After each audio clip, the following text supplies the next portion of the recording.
উত্তরবঙ্গে আপনাদেরকে গতকাল থেকে দেখিয়ে আসছি উত্তরবঙ্গ জলে ভাসছে। উত্তরবঙ্গ ভুটান পাহাড়ে বৃষ্টি হচ্ছে, ব্যাপক বৃষ্টি হচ্ছে। শুধু তাই নয়, দার্জিলিং কালিম্পং দুই জায়গাতেই প্রবল বৃষ্টি। দার্জিলিং এবং কালিম্পং এর ছবি দেখছেন, একেবারে মেঘ বৃষ্টিতে জেরবার দার্জিলিং কালিম্পং। এরপরে খুব অবশ্যম্ভাবীভাবে নামবে ধস, এবং এই সময় দার্জিলিং এর মানুষ যথেষ্ট বিব্রত হন। দেখছেন দুটো উইন্ডোর মাধ্যমে দেখছেন দার্জিলিং এবং কালিম্পং এর ছবি। পাহাড়ে বৃষ্টি, আবার সমতলেও বৃষ্টি। চলে যাব শিলিগুড়িতে, আলিপুরদুয়ারে, জলপাইগুড়িতে, মাথাভাঙাতে, সব জায়গায় গতকাল থেকে আমরা দেখাচ্ছিলাম জলে ভাসছে পুরো একদম। শিলিগুড়িতে দেখুন আমাদের প্রতিনিধিরা রয়েছেন, একদিকে জলপাইগুড়ি থেকে শান্তনু, অন্যদিকে মাথাভাঙা থেকে রাজেশ, অন্যদিকে শিলিগুড়ি থেকে পার্থ, এবং তার সঙ্গে আলিপুরদুয়ার থেকে রয়েছেন রাজকুমার। আমি সরাসরি চলে যাব প্রথমে শিলিগুড়ির কি অবস্থা। শিলিগুড়িতে পার্থ নাকি জল জমে গেছে?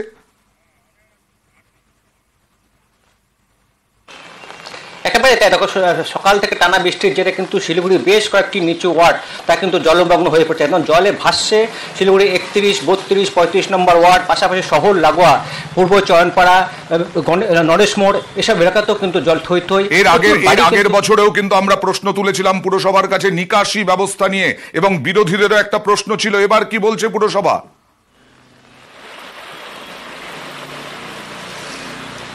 এই অভিযোগটাই কিন্তু স্থানীয় বাসিন্দারা করে আসছে। শুধু এই জল জমার সমস্যা কিন্তু নতুন নয়, বহু বছর ধরে সেই বাম আমল থেকেই কিন্তু এইসব ওয়ার্ডে জল জমে আসছে।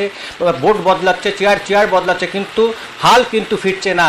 বারবার একই কথা বলা হচ্ছে। আমরা এর আগেও আমরা দেখেছি যে শিলিগুড়ি পুরসভার মেয়র, ডেপুটি মেয়র তারা কিন্তু বলছেন যে একটি নীল নকশা আঁকা হয়েছে এবং দ্রুত সেই সমস্যার সমাধান হবে। আমরা চাইব দ্রুত সমস্যার সমাধান হোক, এইভাবে যেন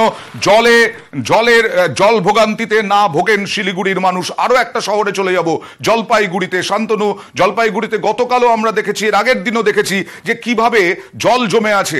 আজকে কি পরিস্থিতি, পুরসভা কি বলছে?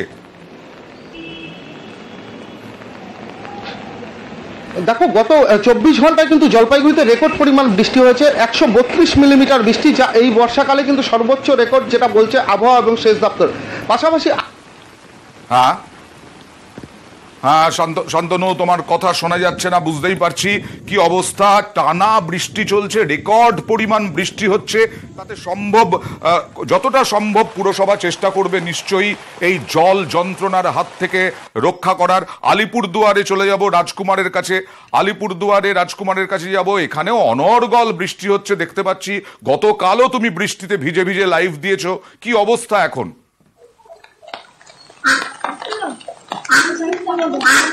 দেখো আনন্দা, বৃষ্টি কিন্তু অনবরত চলছে। যদিও আলিপুরদুয়ারে বৃষ্টিপাতের পরিমাণ তেমন কিছু বেশি নয়, কিন্তু সমস্যা হচ্ছে যে ভুটান পাহাড়ে লাগাতার বৃষ্টি হচ্ছে, এবং আলিপুরদুয়ারের ওপর দিয়ে ধেয়ে যাওয়া যে নদীগুলো, মূলত যেগুলো ভুটান পাহাড় থেকে এসছে, সেই নদীগুলো ফুলে ফেঁপে উঠছে।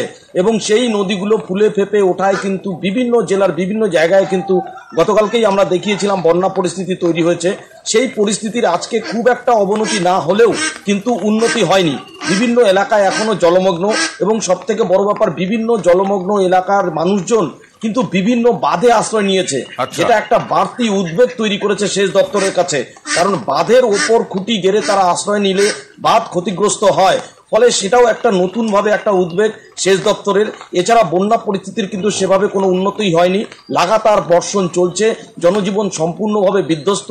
প্রশাসনের পক্ষ থেকে বিভিন্ন জায়গায় কালকে উদ্ধার কাজ করেছে। রাতে প্রশাসনকে আমরা আবেদন জানাবো, প্রশাসন যেন সতর্ক থাকে, সচেতন থাকে। ছবি দেখাবো একটু আলিপুরদুয়ারের ছবি দেখুন, কিভাবে মানুষকে যাতায়াত করতে হচ্ছে।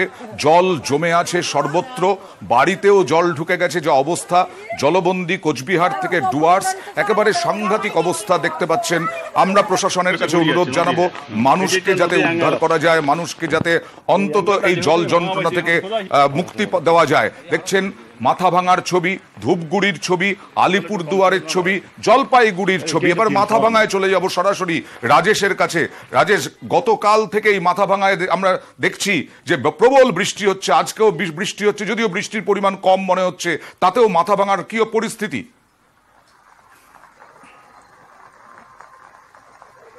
হ্যাঁ দেখো অয়নদা, গত কয়েকদিন ধরে অনবরত বৃষ্টির জেরে জলঢাকা, মানসাই, সুডুঙ্গা প্রত্যেকটি নদীরই জল বেড়েছে এবং সেই জলস্তরের জেরে জলঢাকা এবং মানসাই নদীর বাঁধ ভেঙে, মাটির বাঁধ, সেই বাঁধ ভেঙে গ্রামে জল ঢুকেছে। গতকাল প্রায় কয়েক শতাধিক পরিবার প্লাবিত হয় এবং আজ কিছুটা সকালে জল কমলেও মাথাভাঙা 1 ব্লকের জোরশিমুলি সহ বেশ কিছু এলাকা এখনো জলমগ্ন।